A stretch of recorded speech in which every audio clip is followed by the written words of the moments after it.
கடந்த 22ஆம் தேதி காஷ்மீரோட பகல்காம்ல சுற்றுலா பயணிகள் மீது பயங்கரவாதிகள் நடத்திய துப்பாக்கி சூட்டுல அப்பாவி பொதுமக்கள் 26 பேர் கொல்லப்பட்டாங்க. உலகத்தையே உலுக்கின இந்த தாக்குதல்ல பாகிஸ்தானுடைய தொடர்பு இருப்பதா மத்திய அரசு குற்றம் சாட்டி பாகிஸ்தானுக்கு எதிரான பல்வேறு அதிரடி நடவடிக்கைகளை எடுத்துட்டு வருது.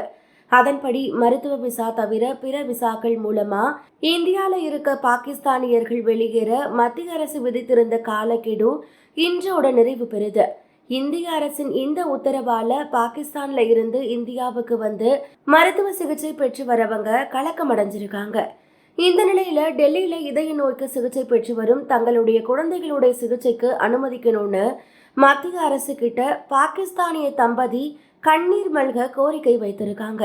இது தொடர்பா அந்த குழந்தைகளுடைய தந்தை என்ன சொல்றாருன்னா, என்னுடைய 7 மற்றும் 9 வயது குழந்தைகளுக்கு பிறவியிலேயே இதய நோய் இருக்கு. அவங்களுடைய உயர் சிகிச்சைக்காக தான் டெல்லி வந்தோம்.